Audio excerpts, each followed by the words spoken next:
Okay, now we're recording again. And so we're going to walk step by step how to do these these research quizzes. And so we have research quiz 1, unit B. This is in the student view. Click on it. And here are the instructions. And hopefully I have updated this. B. Yes, I had 2 versions of this quiz. One was not updated. This is the right one. Okay, so here's the quiz. Download the quiz. Here's how to complete the quiz. What you want to do is go to each question. So there are 10 questions. Okay. So for each question,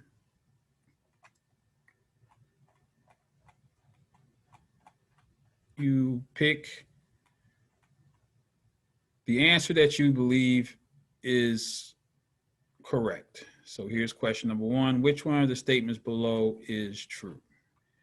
And let's say you think that A is true. So here's what you'll do in this Word document. Just delete the answers that you don't want. And that's what it says in the instructions. It says, please delete the wrong answers and leave what you think is a correct answer.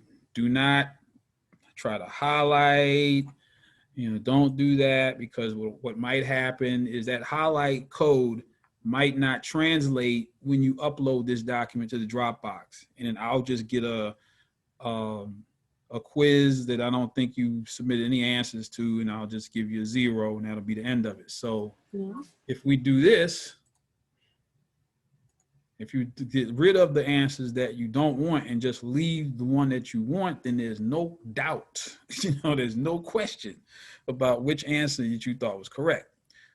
Okay, so that's step 1. Notice it says that you must provide detailed references for your answers. Well, how do you go about doing that? So remember, you have your references must only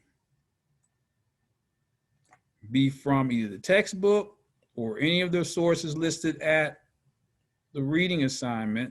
So you have your reading assignment here. Remember, here, that's where those sources come in. Here, the reading assignment, Human Geography of North America. So you have all of these sources that you can use to find answers to these questions, or the History of Geography timeline. So those are only that. What you do not want to do is Google. Okay, we want to get out of the habit of just Googling for answers. Google is not a verifiable reference source. Google is fine if you're looking up a cake recipe, or if you're trying to spell a word, or if you're just using it as a casual reference. But in a professional environment, Google doesn't count. If you are, how would you like it if you went to the doctor's office and your doctor said, I'm going to prescribe you this new medicine, and you ask your doctor, and you should always ask your doctor questions. Well, where did you find out about this new medicine? And your doctor said, well, I Googled it. Really, doc? You gonna put that inside my body? I don't think so, right?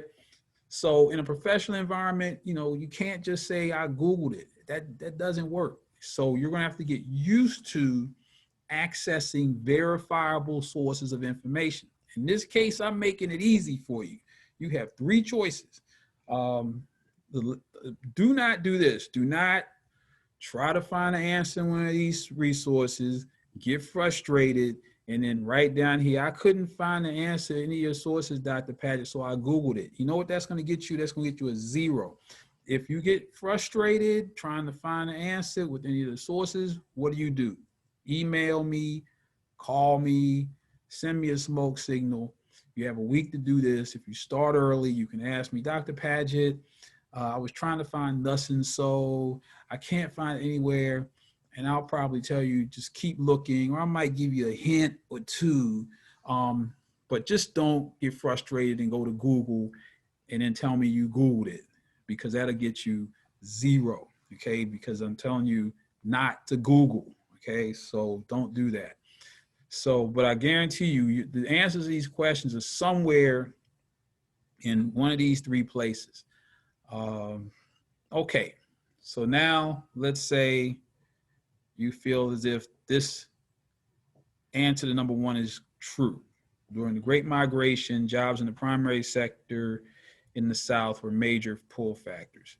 So the first place you might want to look is perhaps the textbook. Well, how do I do that, Dr. Padgett? Well, if you go here, hopefully here, textbook is here, and then you go to the textbook, and then you go to the textbook over here, and let's see. So what I would do if I were you, I would say, well, what are some of the key terms in my answer?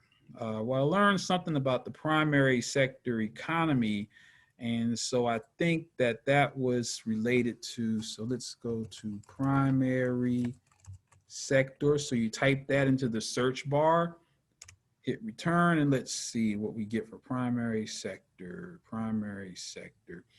What is the primary sector? Well, the primary sector of the economy is associated with the production of raw materials from natural resources. That's mining, oil extraction, gas extraction, logging, fishing, agriculture, et cetera, et cetera.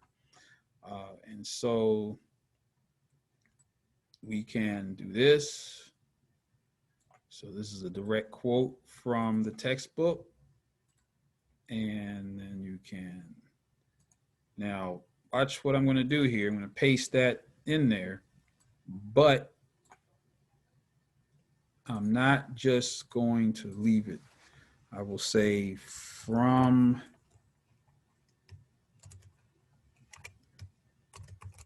contemporary regional geography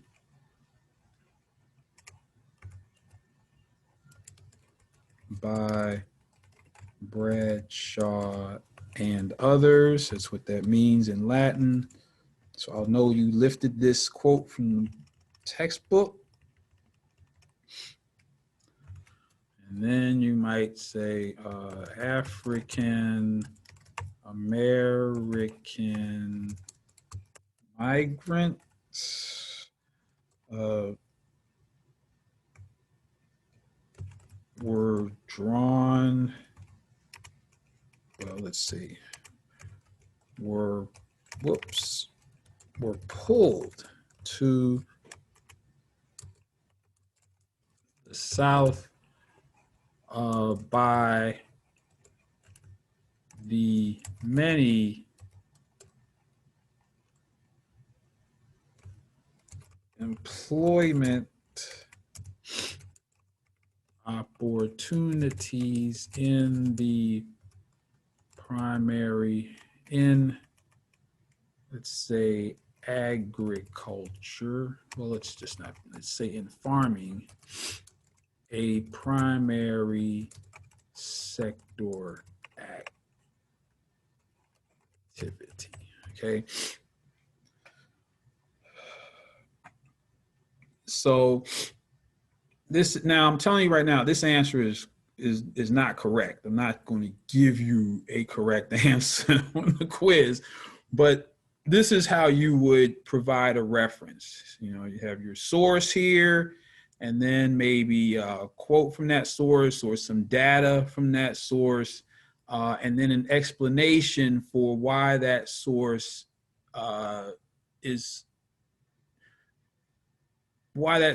gave you cause to select this answer as being correct. So that's, even though there's lots of space here, but if that's all, but this is basically all you need, but you have lots of space to provide verification or provide an explanation for what brought you to this answer.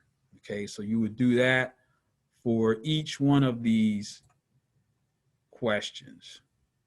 Delete the answers that you think are wrong, provide a reference, source, and explanation, move on to the next one, and so on and so forth. Then when you're done, you upload this entire Word document to the Dropbox before the deadline.